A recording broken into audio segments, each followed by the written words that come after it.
Hi friends, ఇవాళ ఏం జరగబోతుందో తెలుసుకునే ముందు మీలో ఎవరైనా మన ఛానల్ని ఫస్ట్ టైం చూస్తున్నట్లయితే కనుక ప్లీజ్ సబ్స్క్రైబ్ చేసుకోండి. ఇక శివన్నారాయణ అయితే కార్తీక్ వాళ్ళ ఇంటికి వచ్చి ఇలా అడుగుతూ ఉంటాడు. చెప్పు కార్తీక్, నువ్వు నాకు ఇచ్చిన మాటని నిలబెట్టుకుంటావా, నా నమ్మకాన్ని నిలబెట్టుకుంటావా అని అడుగుతూ ఉండగా, ఇక చెప్పు సుమిత్ర చిక్కుతుందా దొరుకుతుందా అని అడుగుతూ ఉంటాడు. ఇక కార్తీక్ ఏ సమాధానం చెప్పకుండా అలాగే ఉంటాడు. ఇక దీప కలగ చేసుకుని ఖచ్చితంగా సుమిత్రమ్మ గారు చిక్కుతారండి అని అంటూ ఉంటుంది. ఇదే మాట నా మనవడు నాకు ఇది వరకు చెప్పాడు, ఇప్పుడు నువ్వు చెబుతున్నావు, కానీ నాకు మాత్రం నమ్మకం చిక్కట్లేదు అని శివనారాయణ అయితే అంటూ ఉంటాడు. సుమిత్ర ఇల్లు వదిలిపెట్టి 2 రోజులు అవుతుంది, కానీ ఆ మనిషి ఎక్కడుందో ఇప్పటి వరకు ఆచూకే చిక్కలేదు అని ఇక శివనారాయణ అయితే అంటూ ఉంటాడు. ఇంతలో అనసూయమ్మ కలగజేసుకొని ఏదో కోపంగా మేమిన కోపంతో వెళ్ళింది, కానీ లేకపోతే మిమ్మల్ని వదిలిపెట్టి అన్ని రోజులు ఉండగలదా చెప్పండి ఆవిడ అని అంటూ ఉంటుంది. చూడమ్మా, మనసు ముక్కలైన మనిషికి బంధాలు గుర్తుకు రావు.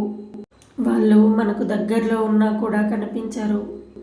మనమే వాళ్ళని చూడాలనుకున్నా కానీ వాళ్ళు మనకు కనిపించరు. ఏరా కార్తీక్, అంతేనా అని అంటూ ఉండగా కార్తీక్ ఇక ఏదో పరధ్యానంలో ఉన్నట్టు అంతే తాత అని అంటూ ఉండగా అంతేనా అని శివనారాయణ వెటకారంగా అడుగుతూ ఉంటాడు. ఇక కార్తీక్ కలుగజేసుకొని కాదు తాత, కనిపించాలని ఎందుకు అనుకోరు అని అంటూ ఉండగా ఇక శివనారాయణ కలుగజేసుకొని అవును, ఎందుకు నువ్వు అంతలా కంగారు పడిపోతున్నావు అని అడుగుతూ ఉంటాడు. అంటే తాతయ్య, అత్త ఇంకా కనపడలేదు కదా, పైగా నీకు అత్తను తీసుకొస్తానని మాటిచ్చాను, అందుకే నీ దగ్గర మాట్లాడాలంటే కాస్త ఇబ్బందిగా ఉంది అని కార్తీక్ కవర్ చేస్తూ ఉంటాడు. ఇక శివనారాయణ కలగజేసుకొని అవునరా, ఇంట్లో ఉంటే ఇబ్బంది ఉండేది కాదు అని అనగా ఒక్కసారిగా ఇక కార్తీక్, దీప, కాంచన, అనసూయ అందరూ ఒక్కసారిగా షాక్ అయిపోతూ ఉంటారు. ఏమ్మా కాంచన, నువ్వేమంటావు అని అంటూ ఉండగా ఇక కాంచన అనేదేముంది నాన్న, వదిన తొందరగా కనపడితే మనకందరికీ అదే చాలు కదా అని అంటూ ఉండగా ఇక శివనారాయణ కలగజేసుకొని నాకు కనిపించిందమ్మా అని అంటూ ఉంటాడు. ఇక ఒక్కసారిగా అందరూ అయితే షాక్ అయిపోతూ ఉంటారు. ఇక కాంచన కంగారు పడిపోతూ ఎక్కడ కనిపించింది నాన్న అని అడుగుతూ ఉండగా శివనారాయణ ఎక్కడో ఎందుకు ఇక్కడే కనిపించింది నాకు అంటూ ఉండగా ఇక ఒక్కసారిగా అందరూ అయితే షాక్ అయిపోయి అలా చూస్తూ ఉంటారు. ఇక కార్తీక్ కలగజేసుకొని ఇక్కడ అని అంటూ ఉండగా అవునరా ఇక్కడే అని అంటూ ఉండగా ఇక దీప మీకు ఎలా కనిపించింది పెద్దయ్య గారు ఒకసారి చెప్పండి అని అంటూ ఉండగా చెప్పనా, నాకు మీ అందరి ప్రేమలో సుమిత్ర కనిపిస్తుంది. ఇక ఆ మాటలకి ఇక అందరూ ఒక్కసారిగా రిలాక్స్ అయిపోతారు. ఇక దీప విన్నావా, నీకు నిన్న కూడా నేను అదే చెప్పాను కదా అని కార్తీక్ అంటూ ఉండగా అంటావురా, నువ్వు అదే చెప్పి ఉంటావు, ఎందుకంటే మీ అత్త అంటే నీకు అంత ప్రేమ మరి అని శివనారాయణ అంటూ ఉంటాడు. ఇక కాంచన కలగజేసుకొని అయ్యో నా మతిమండ, ఎంతసేపటి నుంచో మిమ్మల్ని అలానే నిలబెట్టి మాట్లాడేస్తున్నాను నాన్న, క్షమించు, కూర్చోండి అని కూడా చెప్పలేకపోయాను, కూర్చోనన్నా కూర్చో అని అంటూ ఉండగా అనసూయమ్మ అయ్యగారు ఇప్పుడే నేను వెళ్ళి మీకు కాఫీ తీసుకొస్తాను అని వెళ్ళబోతూ ఉండగా ఇక కాంచన కలగజేసుకొని కాఫీ కాదక్క, నాన్నకు టిఫిన్ తీసుకురా వెళ్ళి అని అంటూ ఉండగా ఇక శివనారాయణ కలగజేసుకొని మీరందరూ ఇంత కంగారు పడాల్సిన అవసరం లేదు, నేను టిఫిన్ తిని కాఫీ తాగి వచ్చాను, నేను వచ్చిన పని కూడా అయిపోయింది అని అంటూ ఉండగా ఇక కార్తీక్ అయితే ఒక్కసారిగా కంగు తింటాడు. వచ్చిన పని అయిపోయిందా అని కార్తీక్ అడుగుతూ ఉండగా అవునరా, చూడాలి అని వచ్చాను, చూశాను, నా పని అయిపోయింది అని అంటూ ఉండగా నన్ను చూడ్డానికి మీరు ఇంత దూరం రావడం ఏంటి తాత అని అంటూ ఉండగా నిన్ను కాదురా మీ అమ్మని చూడాలని వచ్చాను, చూసేశాను అని శివనారాయణ అయితే చెబుతూ ఉంటాడు. అవునరా, మీ అమ్మ నన్ను చాలా ప్రేమగా చూసుకుంటుంది, నేనంటే చాలా ప్రేమ, రాత్రి ఫోన్ మాట్లాడినప్పుడు కూడా నా ఆరోగ్యం గురించే చాలా బెంగ పెట్టుకొని మాట్లాడింది, అందుకే ఓసారి మీ అమ్మని చూడాలనిపించింది, అందుకే నా కూతుర్ని ఒకసారి చూసుకొని వెళ్దామని వచ్చాను అని శివనారాయణ చెబుతూ ఉండగా ఇక కాంచన కలగజేసుకొని నేను చాలా బాగున్నాను నాన్న అని అంటూ ఉండగా అలాగే అమ్మ నువ్వు బాగుండాలి సరే మరి నేను వెళ్ళొస్తాను అని అంటూ ఉండగా నాన్న అన్నయ్య ఎలా ఉన్నాడు అని కాంచన అడుగుతూ ఉంటుంది. సుమిత్ర ఇక్కడ లేక కనిపించలేదమ్మా, కానీ మీ అన్నయ్య అక్కడ ఉండి కూడా కనిపించట్లేదు. వాడు సుమిత్ర మీద చాలా బెంగ పెట్టుకున్నాడు. నా దృష్టిలో అయితే వాడు అస్సలు కనిపించడమే లేదు.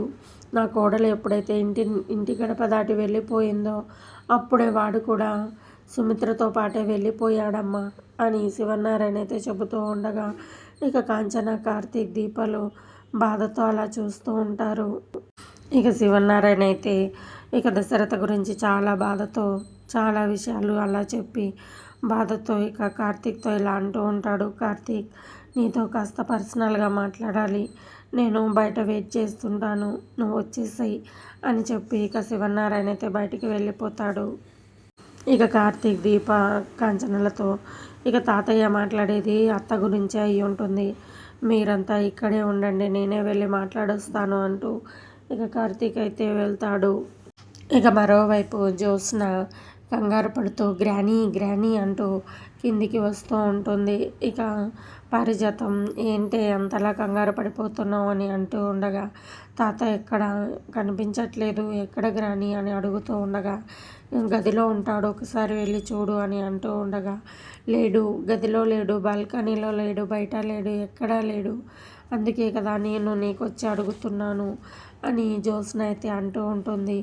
ఇక పారిజాతం ఎక్కడ ఉండకపోవడం ఏంటబ్బా అని కంగారు పడుతూ అలా చూస్తూ అని పారిజాతం కంగారు పడుతూ ఉండగా ఇక జ్యోత్స్న తాపీగా కోడలు పోయిందన్న బెంగతో తను కూడా ఇంట్లో నుండి బయటికి వెళ్ళిపోయినట్టున్నాడు అని ఎటకారంగా మాట్లాడుతూ ఉండగా ఇక పారిజాతం కోపంతో ఏంటే నీకు పూటకు 2 దెబ్బలు పడకపోతే తాపీగా మాట్లాడేటట్లు కనపడడం లేదు నువ్వు అని గట్టిగా వార్నింగ్ ఇస్తూ ఉంటుంది. ఇక జ్యోత్స్న కలగజేసుకొని ఇంటికి రాని ఎందుకు కొడతావు, నువ్వే కదా చెప్పావు, ఇక అమ్మని ఎలాగైనా ఇంట్లోకి తీసుకొస్తే ప్రాబ్లం సాల్వ్ అవుతుందని నువ్వే కదా చెప్పావు అని అంటూ ఉండగా నేను అందుకు తిట్టట్లేదు, నువ్వు మీ తాతనంటుంటే చెబుతున్నాను అని అంటూ ఉండగా తాత పోతే మనమేం చేయగలము, ఆయన అతనంతకు అతని ఇంట్లో నుంచి వెళ్ళిపోతే మనమేం చేస్తాము అని తాపీగా మాట్లాడుతుంటుంది జ్యోత్స్న. ఏంటి అంత ఇదిగా మాట్లాడుతున్నావు, అతను మీ తాతే అని అంటూ ఉంటుంది ఇక పారిజాతం. ఇక జ్యోత్స్న కలగజేసుకొని తాతే, కానీ నా సొంత తాత కాదు కదా అని అంటూ ఉండగా ఇక పారిజాతం అయితే ఒక్కసారిగా షాక్ అయిపోయి అలా చూస్తూ ఉంటుంది. ఇక పారిజాతం కలగజేసుకొని ఒకవేళ దాసు కలిసి నువ్వే నా అసలైన కూతురువి అన్న నిజం చెప్పకపోయి ఉండుంటే ఆయనే మీ అసలైన తాత కదా, ఈ సుమిత్రనే నీకు అసలైన అమ్మ కదా, దశరథ అసలైన తండ్రి కదా అని అంటూ ఉండగా ఇక జ్యోత్స్న అయితే ఇలా చూస్తూ ఉంటుంది. ఇక జ్యోత్స్న ఇలా అంటూ ఉంటుంది, అయినా ఇప్పుడు తెలిసింది కదా నాకు నిజము, అసలు అమ్మ నాన్న ఎవరో నాకు తెలిసింది కదా అని అంటూ ఉండగా అది కాదే, కనీసం పెంచిన ప్రేమైనా ఉండాలి కదా, నువ్వు మరీ ఇంత ఇదిగా ఎలా ఉన్నావే అంటూ పారిజాతం అయితే అడుగుతూ ఉంటుంది. అయినా ఏంటికి రాని నువ్వు, నాకు మాత్రమే ప్రేమ ఉండాలా, వాళ్ళకు నా మీద ఉండకూడదా, వాళ్ళ ప్రేమ నా మీద కనిపించిందా నీకు అని జ్యోత్స్న అయితే రివర్స్గా అడుగుతూ ఉంటుంది. ఇక పారిజాతం కలగజేసుకొని వాళ్ళకు నీ మీద ప్రేమ ఉండబట్టే నువ్వు ఎన్ని తప్పులు చేసినా క్షమించి వదిలేస్తున్నారు, అయినా నాకైతే వాళ్ళ మీద ప్రేమ లేదు చూడు గ్రాని అని అంటూ ఉండగా ఇక పారిజాతం ఒక్కసారిగా షాక్ అయిపోయి నిన్ను చూస్తుంటే నాకు అనిపిస్తుంది చిన్నప్పుడు నిన్ను మార్చి తప్పు చేశానా అని అనిపిస్తుంది అని అంటూ ఉండగా ఆ తప్పుని ఇప్పుడు ఎలాగో ఏం చేసినా నువ్వు సరి చేసుకోలేవులే గ్రాని అని వెటకారంగా అంటుంది జ్యోత్స్న. ఇక పారిజాతం కోపంగా ఒకవేళ నేను ఇప్పుడు చేయగలిగితే అని అంటూ ఉండగా జ్యోత్స్న అయితే ఒక్కసారిగా షాక్ అయిపోతూ ఉంటుంది. ఎలా చేస్తావు గ్రాని అని అంటూ ఉండగా ఏముంది, అప్పుడు బిడ్డలను మార్చినట్లే ఇప్పుడు నిన్ను మారుస్తాను అని అంటూ ఉంటుంది. ఇక జ్యోత్స్న అయితే చాలా కంగారు పడిపోతూ ఎలా మారుస్తావు అని అడుగుతూ ఉండగా నిన్ను దాసు దగ్గర పెట్టేసి ఇక దశరథ అసలైన కూతుర్ని తీసుకొస్తాను అని పారిజాతం అంటూ ఉండగా ఇక జ్యోత్స్న అయితే ఒక్కసారిగా షాక్ అయిపోతుంది. ఏంటి, ఈ ఇంటి అసలైన వారసురాలు ఎక్కడుందో నీకు తెలుసా అని అడుగుతూ ఉండగా నాకు తెలియదు అని అంటూ ఉండగా మరి ఎలా తీసుకొస్తావు, దశరథ కూతుర్ని ఎలా తీసుకొస్తావు, ఈ ఇంటి వారసురాల్ని ఎలా తీసుకొస్తావు అని అడుగుతూ ఉండగా నాకేమీ తెలియదు కానీ నిన్ను చూస్తుంటే చాలా భయం వేస్తుంది అని అంటూ ఉండగా ఎందుకు అని జ్యోత్స్న అడుగుతూ ఉంటుంది. నువ్వు మనిషివన్న విషయం మర్చిపోతున్నావే, నువ్వు నాలాగే మనిషివి. మీ తాత మంచాన పడితే నా కంట్లో తెలియకుండానే కన్నీళ్లు తిరిగాయి. నిన్ను ఎత్తుకొని ఆడించిన మీ తాతయ్య, నిన్ను భుజాల మీద ఎత్తుకొని ఆడించిన మీ నాన్న, నీకు చనుబాలు ఇచ్చిన మీ అమ్మ, వీళ్ళందరూ తల ఒక దిక్కున పోయి ఇలా బాధపడుతూ ఉంటే నీకు కాస్తైనా బాధ అనిపించట్లేదా, నీ మనసులో కాస్తైనా బాధ కలిగించట్లేదా అని ఇక పారిజాతం అయితే తిడుతూ ఉంటుంది. నువ్వు అసలు మనిషివేనా అన్న డౌట్ నాకు రాదా మరి చెప్పు. వాళ్ళందరూ నీ మీద ఎంత ప్రేమ పెంచుకొని నిన్ను ఎంత అల్లారు ముద్దుగా పెంచుకున్నారు. అలాంటి వాళ్ళు ఇలా దిక్కులకొకరు పుట్టలకొకరు అయిపోతూ ఉంటే నీకు కాస్తైనా చలనం లేదా అని పారిజాతం అయితే అడుగుతూ ఉంటుంది. అయినా నువ్వు ఒక్కసారి కూడా ఏడవడం లేదేంటే, నువ్వు ఒక్కసారైనా ఏడిస్తే చూడాలని ఉంది నాకు అని పారిజాతం అయితే అంటూ ఉంటుంది. నీ ప్రేమ ఎలా ఉంటుందో ఒక్కసారి చూడాలనిపిస్తుంది నాకు, ఒక్కసారి ఏడు అని ఇక పారిజాతం అయితే అడుగుతూ ఉంటుంది. ఇక జ్యోత్స్న కలగజేసుకొని అది ఎప్పటికీ జరగదు గ్రాని అని అంటూ ఉంటుంది. ఇక పారిజాతం అయితే ఒక్కసారిగా షాక్ అయిపోయి అలా చూస్తూ ఉంటుంది. ఇక పారిజాతం కలగజేసుకొని అయితే రేపు నాకు ఏదైనా జరగరానిది జరిగితే కూడా నువ్వు ఇలాగే ఉంటావు అన్నమాట అని అంటూ ఉండగా ఇక జ్యోత్స్న నువ్వు వేరు వాళ్ళు వేరు గ్రాని అని అంటూ ఉంటుంది. నువ్వు మొన్న మీ తమ్ముడికి కష్టం వస్తే కూడా నువ్వు కొంచెం కూడా చలించలేదు, కాస్త కూడా బాధపడలేదు. అలాంటిదని నేను ఎలా నమ్మను అని పారిజాతం అయితే అంటూ ఉంటుంది. చెప్పు, నీ ప్రేమ ఎలా ఉంటుందో నేను చూడాలనుకుంటున్నాను చెప్పు అని ఇక పారిజాతం గట్టిగా అడుగుతూ ఉండగా ఇక జ్యోత్స్న అయితే ఇలా అంటూ ఉంటుంది. అయితే నువ్వు కూడా ఇంట్లో నుంచి వెళ్ళిపోగ్రాని, అప్పుడు నేను కూడా నెత్తి మీద ఒక చున్నీ కప్పుకొని ఇల్లంతా దొర్లి ఏడుస్తూ ఉంటాను అని జ్యోత్స్న అయితే అంటూ ఉంటుంది. ఒసే, నీకేం పోయే కాలమే, నన్ను ఇంట్లో నుంచి వెళ్ళిపో అని కోరుకుంటున్నావు అని పారిజాతం తిడుతూ ఉండగా మనకి పోయే కాలం కాదు గ్రాని, అంతా వచ్చే కాలమే. ముందైతే తాతని రానివ్వు, అప్పుడు ఏం మాట్లాడాలో ఏం చేయాలో ఆలోచిద్దాం. అప్పటి వరకు నువ్వైతే కాస్త కాముగా ఉండు అని జ్యోత్స్న అయితే చెబుతూ ఉంటుంది. ఇక జ్యోత్స్న అక్కడి నుండి వెళ్ళిపోతుంది. ఇక జ్యోత్స్న వెళ్ళిపోయిన తర్వాత తనను చూస్తూ పారిజాతం ఇలా అనుకుంటూ ఉంటుంది. దాసు, నీ కూతురికి నిజం చెప్పి నువ్వు చాలా పెద్ద తప్పు చేసావురా, ఇదో పెద్ద యంత్రంలా తయారయ్యింది అని తిట్టుకుంటూ ఉంటుంది పారిజాతం. ఇంతకీ ఈయన ఎక్కడికి వెళ్ళాడు అని పారిజాతం ఆలోచిస్తూ ఉంటుంది. ఇక మరోవైపు ఇక కార్తీక్ వాళ్ళ ఇంటి బయట శివనారాయణ కార్తీక్ కోసం వెయిట్ చేస్తూ ఉంటాడు. ఇక కార్తీక్ తాత దగ్గరికి మెల్లిగా వెళ్తూ ఉంటాడు. ఇక దీప కూడా కంగారు పడుతూ కిటికీలో నుంచి ఏం మాట్లాడతారా అని తొంగి చూస్తూ ఉంటుంది. ఇక కార్తీక్ కలగజేసుకొని తాత, నాతో ఏదో మాట్లాడాలి అని అన్నావు, ఇలా మౌనంగా ఉంటావేంటి, పోనీ లోపలికి వెళ్ళి నేను చేతి తీసుకురా, నా కాళ్ళు నొప్పి పెడతాయి అని అంటూ ఉండగా రే, నిలబడ్డానికి నా కాళ్ళకు శక్తి ఉంది. నా బెంగంతా ఇన్నాళ్ళు నా కూతురు పైన ఉండేది, ఇప్పుడు నా కొడుకు పైనకి వచ్చేసింది. నా కొడుకుని అలా చూస్తూ ఉంటే నాకు చాలా బెంగగా ఉంది. కోడలు ఎక్కడికి వెళ్ళిందో, ఇక కొడుకు పరిస్థితి చూస్తుంటే నాకు రోజు నిద్ర పట్టట్లేదు అని శివనారాయణ అయితే అంటూ ఉంటాడు. తాత, నేను చెప్పాను కదా, మీరు అసలు ఏ బెంగ పెట్టుకోకండి, అత్త ఎక్కడున్నా క్షేమంగా ఉంటుంది అని కార్తీక్ అంటూ ఉండగా ఎక్కడుందో తెలిసిన మనిషి యోగక్షేమాలు తెలిస్తేనే క్షేమంగా ఉంటుందన్న నమ్మకం ఉంటుంది. నీకు సుమిత్ర ఎక్కడుందో తెలియదు, మరి ఎలా చెప్పగలవు అని ప్రశ్నిస్తూ ఉంటాడు. లేదు తాత, నా నమ్మకము అత్త ఎక్కడున్నా క్షేమంగానే ఉంటుంది అని కార్తీక్ అయితే అంటూ ఉంటాడు. నీ మాటలు వింటుంటే నేను ఎప్పుడు నేమైనా అనుమానం పడలేదు, కానీ ఫస్ట్ టైం నేమైనా నాకు అనుమానం వస్తుంది అని అంటూ ఉండగా ఏంటి తాత అనుమానం అని అడుగుతూ ఉండగా సుమిత్ర ఎక్కడుందో నీకు బాగా తెలుసు అని నాకు అనుమానంగా ఉంది అని అంటూ ఉండగా కార్తీక్ కవర్ చేస్తూ ఉంటాడు. భలే వారే తాత, అత్త ఎక్కడుందో నాకు తెలిస్తే వెంటనే మీకు చెప్పనా నేను అని కవర్ చేస్తూ ఉంటాడు. అవునవును, నీకు నిజం తెలిసి ఉండే సుమిత్రను తీసుకొచ్చేవాడివే. నాకు నీమైనా ఎందుకు అనుమానం వచ్చిందో తెలుసా అని చెప్పబోతుండగా ఇంతలో శౌర్య హాయ్ ముద్దులు తాత అంటూ దగ్గరకు వచ్చి పలకరిస్తూ ఉంటుంది. ఏంటి తాత, ఎంతసేపు అయింది మీరు వచ్చి అని అడుగుతూ ఉండగా ఇప్పుడే రా, మరి నువ్వు ఎక్కడికి వెళ్ళిపోయావు అని అడుగుతూ ఉండగా స్కూల్కి వెళ్ళాలి కదా, రెడీ అవుతున్నాను అని సమాధానం ఇస్తూ ఉంటుంది.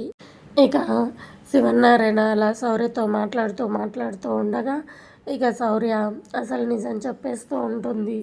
ఇక జో మొన్న ఇంటికి వచ్చి వెళ్ళిన సంగతి చెప్తూ ఉంటుంది. ఇంకా శివనారాయణ కలగజేసుకొని శౌర్యను కూపి లాగుతూ ఉంటాడు.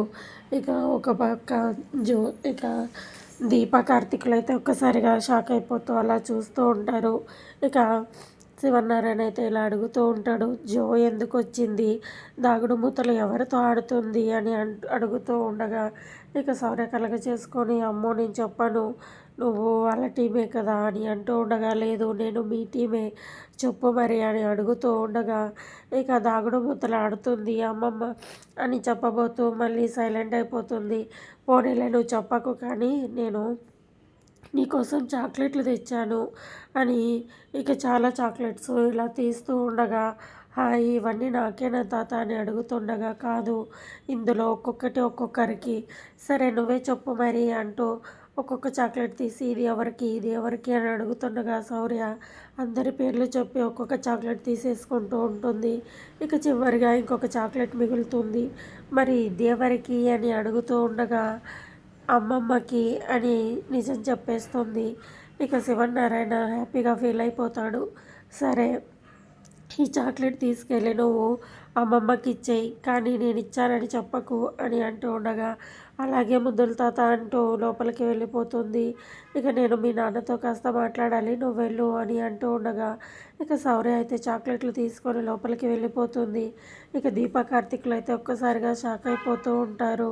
ఇక శివనారాయణ కార్తీక్ కేసి చూస్తూ చెప్పు, ఇప్పటికైనా నిజం చెప్పు, సుమిత్ర ఎక్కడుంది అని అంటూ ఉండగా తాత అది అది అని నొసుగుతూ ఉండగా నోర్ముయి అంటూ ఇక చెయ్యి ఎత్తుతూ ఉంటాడు, కొట్టబోతూ ఉంటాడు. నిన్ను కొట్టడానికి నాకు క్షణం పట్టదు, కానీ కొట్టలేను. ఎందుకురా ఇన్ని అబద్ధాలు ఆడావు, సుమిత్ర దగ్గర ఉంది అన్న నిజం ఎందుకు చెప్పలేదు, అక్కడ దశరథ పిచ్చోడిలా తిరుగుతున్నాడు, నేను మంచాన పడ్డాను, అయినా నీకు చెప్పాలనిపించట్లేదా అట్లా అని అడుగుతూ ఉంటాడు.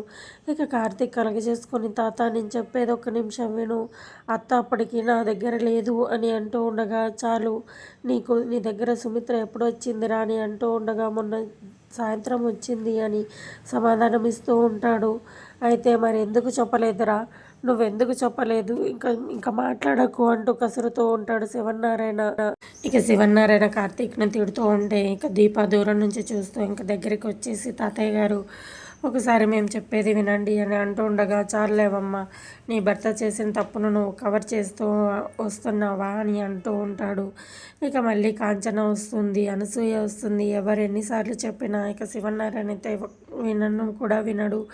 ఇక మీరంతా కలిసి మమ్మల్ని మోసం చేశారు, ఇప్పుడే నా కొడల్ని తీసుకొని వెళ్ళిపోతాను, మీ మొహాలు జీవితంలో చూడను, అయినా నువ్వేంటమ్మా డోర్ కట్టన్ క్లోజ్ చేస్తే నేను చూడలేను అనుకుంటున్నావా, ఆ కటన్ వెనకాల దాగి ఉన్న నా కోడల్ని నేను చూడలేదనుకుంటున్నావా, ఎన్ని మోసాలు చేస్తారు, ఎంతవరకు ఇచ్చేస్తారు, మీరు మా మీద పగ తీర్చుకుంటున్నారు అన్నమాట అని ఇక నాన్ స్టాప్గా శివనారాయణ అయితే తిడుతూనే ఉంటాడు. కార్తీక్ దీప ఎవరు కలగ చేసుకొని కాస్త మాట్లాడడానికి సమయం ఇవ్వండి అని అడిగినా కూడా వాళ్ళ మాటలను ఖాతరు చేయడు. ఇక మీరంతా చేసిన మోసం చాలు, ఇక కన్న కూతురని నిన్ను నమ్మినా చూడు, నువ్వు కూడా నాకొచ్చి ప్రేమగా గోరుముద్దలు తినిపించిన ఇక్కడ నీ వదినని ఇక్కడ దాచిపెట్టుకొని ఆ విషయం మాకు చెప్పలేదు చూడు, నువ్వు కూడా పెద్ద మోసకారివే, మీరంతా కలిసి నా మీద పగ సాధిస్తున్నారు, ఇక మిమ్మల్ని అంతా నిన్ను తిట్టడానికి ఒక్క నిమిషం పట్టదు, కానీ చిన్నపిల్ల ముందు మిమ్మల్ని అందరినీ దోషులు చేయడం నాకు ఇష్టం లేదు, అందుకే మిమ్మల్ని తిట్టకుండా బయటకు వచ్చి మాట్లాడమని అడిగాను అని ఇక శివనారాయణ అయితే చాలా కోపంగా మాట్లాడుతుంటాడు. ఇక కార్తీక్ దీపాలు ఎంత బతిమలాడుతున్నా వాళ్ళకు మాట్లాడడానికి అవకాశమే ఇవ్వడు. ఇక కార్తీక్ ఇంకా ఏమీ మాట్లాడకుండా అలా ఒక మౌనంగా ఉండిపోతాడు. శివనారాయణ, నాకు ఈ విషయం మీ మీద అనుమానం ఎందుకు వచ్చిందో తెలుసా? నిన్న నైట్ కాల్ చేసి మాట్లాడుతున్నప్పుడు ఇక శౌర్య వచ్చి నేను ఏ గదిలో పడుకోను, అమ్మమ్మ గదిలో పడుకోనా, ఇక్కడ పడుకోనా అన్నప్పుడే నాకు అనుమానం వచ్చింది. అందుకే ఇంటికి వచ్చా అని చెబుతూ ఉండగా ఇక కార్తీక్ అయితే ఒక్కసారిగా షాక్ అయిపోతాడు.